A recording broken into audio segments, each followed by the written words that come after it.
स्वागत है आप सबका लवली रनर ड्रामा के इस एपिसोड में। तो इस एपिसोड के स्टार्टिंग में हम लोग देखते हैं कि संजय एमसल के घर में था।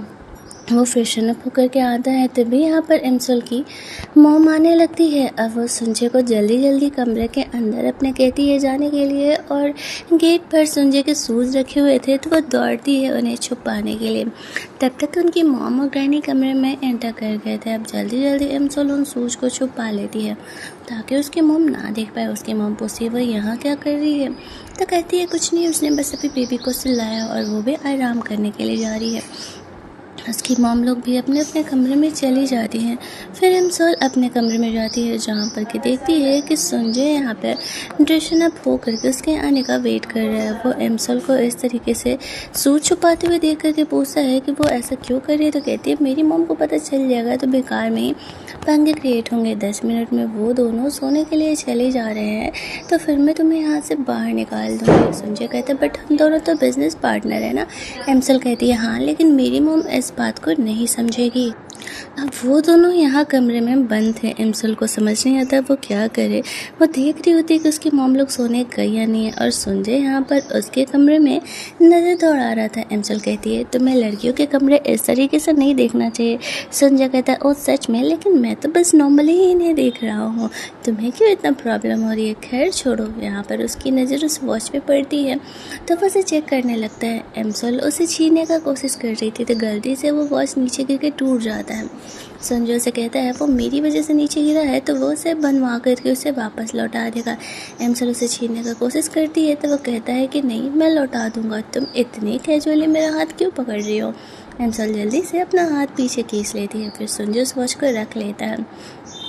वो उसके स्कूल टाइम के फ़ोटोज़ देखते हुए उसे छेड़ते हुए कहता है ओह कॉलेज का स्कूल का ड्रेस काफ़ी प्यारा है।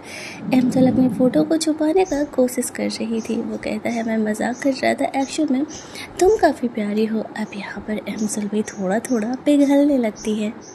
संजय से पूछता है कि क्या तुमने मुझे स्कूल टाइम में सच में नहीं देखा है। एमसल उसे झूठ कह देती है कि नहीं मैंने तुम्हें नहीं देखा था।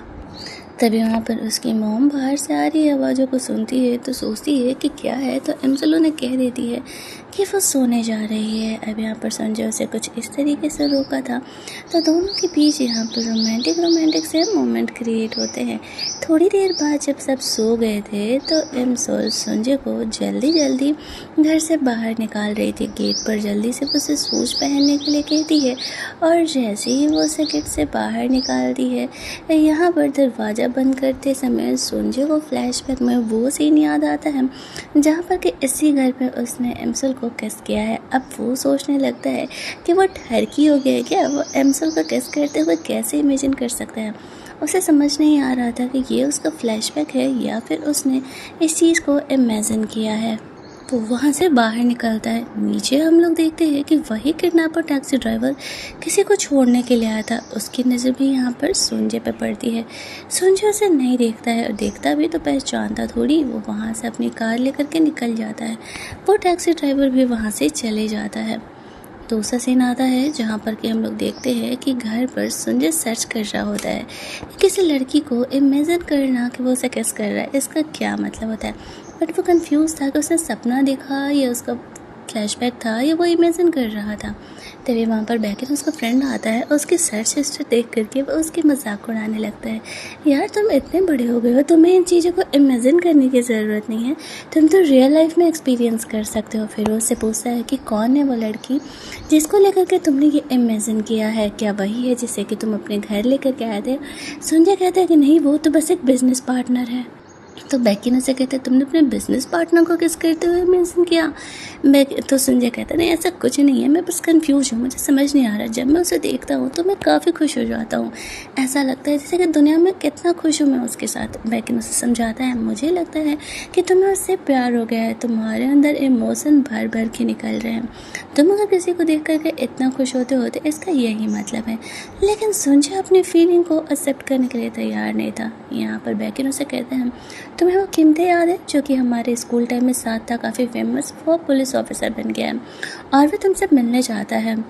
कहीं तुम किसी कांड वांड में तो नहीं फंस गए हो। संजय को भी समझ नहीं आता है वो क्यों मिलना चाहता है। फिर वो लोग उनसे मिलने के लिए जाते हैं, जहाँ पर के कीमती संजय को कहता है उसे उसके कार का डैश का वीडियो चाहिए। शुरुआत में तो संजय रीजन पूछता है तो वो बताता है कि तुम्हारी फैन जो तुम्हारे घर के आसपास मंडराते रहती थी उसे किसी ने किडनैप करने का कोशिश किया है, और मुझे लगता है कि वो किडनैपर तुम्हारे कार में रिकॉर्ड हुआ होगा। ये सुनते ही संजय उस फैन के बारे में पूछता है, वो ठीक है ना? कीमते कहता है कि हाँ वो ठीक है। फिर वो उसे वो वीडियो देने के लिए तैयार हो जाता है। इधर उधर की कुछ बातें होती हैं, जहाँ पर कि कीमते उसे पूछता है, मैंने सुना कि तुम मेरी इमसोल के मूवी में रोल कर रहे हो, और बात बात पे मेरी इमसोल किए जा रहा था। ये बात संजय से बर्दाश्त नहीं हो रहा था। उसे समझ नहीं आता है कि उसे कीमते से इतना जलस क्यों फील हो रहा है, और वह इमसोल के लिए तो एक्चुअल में इतना फील तो करता नहीं है, फिर ये सब कुछ क्यों हो रहा है। बैकिन इन दोनों के बीच की बातों को समझ नहीं पाता है कि चल क्या रहा है यहाँ पर। किंतु से कहता है, ओह मुझे मेरी इमसल कहने की आदत हो गई, हम दोनों बहुत अच्छे फ्रेंड हैं ना, क्लोज वाले। यहाँ पर उन लोगों के लिए कॉफ़ी लेकर के आई जाती है। जब बैकिन वो कॉफ़ी पीता है तो कॉफ़ी बहुत ही ज़्यादा वाली यहाँ पर गर्म थी, लेकिन यहाँ पर संजय और कीमते में एक बार फिर से पिछली बार की तरह यहाँ पर बेड लग जाता है, और दोनों ही उस गर्म कॉफ़ी को पी के ख़त्म करते हैं। और कोई इस बात से मानने के लिए तैयार ही नहीं था कि कॉफ़ी गर्म है। दोनों के बीच गर्म कॉफ़ी के साथ यहाँ पर कोल्ड वार स्टार्ट हो गया था जेलसी का। बैकिन बेचारा इन दोनों के बीच फुद्दों की तरह बैठ के सोच रहा था कि इन दोनों को आज हो क्या गया है। इसके बाद हम लोग संजय के घर का सीन देखते हैं, जहाँ पर कि वो अपने डेस्क के वीडियो को देख रहा था। वहाँ पर वो उस कार को नोटिस करता है कि हो सकता है उसमें वही वो बंदा हो। उसे अचानक से फ्लैशबैक में वापस से कुछ मेमोरीज याद आती हैं और उसके सर में तेज़ दर्द होने लगता है। नेक्स्ट डे हम लोग देखते हैं ग्योम और लियोन को, जो कि यहाँ पर कुछ इस तरीके से सीक्रेटली बैंक से निकल रहे थे, क्योंकि जो उनके लॉटरी के पैसे थे वो यहाँ पर इनके अकाउंट में ट्रांसफ़र हो गए थे, और वो लोग काफ़ी ज़्यादा खुश थे।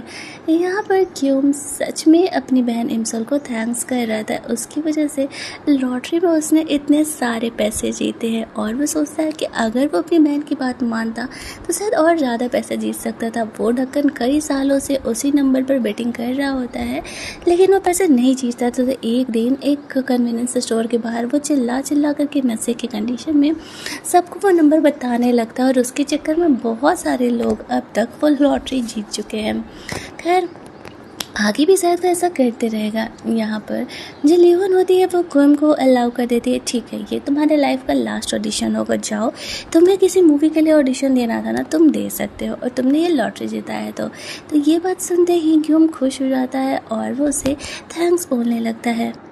दूसरे सीन में हम लोग यहाँ पर देखते हैं कि संजय अपने और मैनेजर और एक और बंदे के साथ मिलता है एमसल और उसके मैनेजर के साथ। वो उस मूवी पर काम करने के लिए तैयार हो गया था। एमसल बस शांति से बैठ करके उनकी बातों को सुन रही होती है। संजय कहता है कहानी अच्छी है बट मुझे इसकी एंडिंग पसंद नहीं आई। उसकी मैनेजर पूछती है एमसल की कि आखिरकार वो कैसी एंडिंग चाहता है। संजय कहता है उसे हैप्पी एंडिंग चाहिए, उस लड़का को उसकी सारी मेमोरी वापस आ जाए, वो अपने लव से मिले और फिर दोनों एक हो जाए। लेकिन एमसल कहती है कि नहीं, वो ये कहानी की एंडिंग नहीं चेंज करने वाली है। कहानी की एंडिंग बिल्कुल सही है, क्योंकि वो लड़की जिस लड़के से प्यार करती है वो चाहती है कि वो पूरी ज़िंदगी काफ़ी लंबी उम्र जिए और खुश रहे, और अगर वो उसके साथ इंक्लूड होगा वापस से तो उसकी जान को खतरा हमेशा रहेगा। संजय समझ नहीं पाता है कि एमसल को ये सैड एंडिंग क्यों चाहिए। वो बात को बदलने के लिए कहता है ठीक है फिर जैसा प्रोड्यूसर को सही लगे, मैं इस पर काम करने के लिए तैयार हूँ। बट उसे पता नहीं था कि एमसल ने डिसाइड कर लिया है कि उसे ये जॉब अब करना ही नहीं है। थोड़ी देर बाद एमसल पार्टी से बाहर निकलती है तो संजय उसके पीछे पीछे बात करने के लिए जाता है। एमसल उसे कहती है कि तुम ऐसा क्यों कर रहे हो। संजय कहता है हम दोनों बिजनेस पार्टनर्स हैं तो बात कर रहे हैं नॉर्मली। एमसल कहती है कि तुम बहुत फेमस हो, तुम ऐसे बाहर नॉर्मल नहीं निकल सकते हो। संजय वहाँ पर से डायरेक्टली कहता है कि देखो ऐसा है ना कि मुझे लगता है कि जब से मैं तुमसे मिला हूँ मेरे साथ काफ़ी वियर्ड सी चीज़ें हो रही हैं, और शायद मैं तुम्हें इंटरेस्टेड हूँ, मैं तुम्हें पसंद करता हूँ। आप एमसल समझ जाती है कि चाहे किसी भी टाइमलाइन में संजय उससे मिले शायद उससे प्यार हो ही जाएगा, लेकिन अगर वो संजय को सच में खुश और लॉन्ग लाइफ जीना हुआ देखना चाहती है उसे उससे दूर रहना होगा। एमसल उसे साफ कर देती है कि देखो ऐसा है, कोई है मेरे लाइफ में जिससे कि मैं बहुत ज़्यादा वाला प्यार करती हूँ, मतलब बहुत ही ज़्यादा वाला, और और मैं चाहती हूँ वो बहुत लॉन्ग लाइफ जिए, तो मैं तुमसे रिक्वेस्ट करूँगी कि तुम मुझे पसंद ना ही करो तो बेहतर है। अब संजय बेचारा पपी फेस बना कर उसे देख रहा था। पहली बार उसने किसी को इस तरीके से अपने लाइफ में प्रपोज किया और वो भी उसे रिजेक्ट कर दे रहा है। एमसॉल उसे कहती है आई होप कि तुम लॉन्ग लाइफ जियोगे। संजय से कहता है ऐसे क्यों बोल रहे हो, क्या हमारे यहाँ पे फेयरवेल होने वाला है। एमसल उसे नहीं बताती है। वो उसे कहती है कि बस अपना ख्याल रखना। संजय कहता है चलो ठीक है, अब अगर तुम ये कह रही हो कि तुम मेरे में इंटरेस्टेड नहीं हो तो भला मैं कब तक तुम्हारे पीछे पड़े रह सकता हूँ। मिलते हैं हम लोग नेक्स्ट डे मूवी शूट पर। एमसल उसे नहीं बताती है कि उसने जॉब छोड़ दिया है। वो बस स्माइल करके वहाँ से चली जाती है। ना जाने क्यों संजय को ऐसा लग रहा था कि वो एमसल से लास्ट टाइम मिल रहा है। और ड्रामा का ये वाला पार्ट हमारे यहीं पर ख़त्म होता है।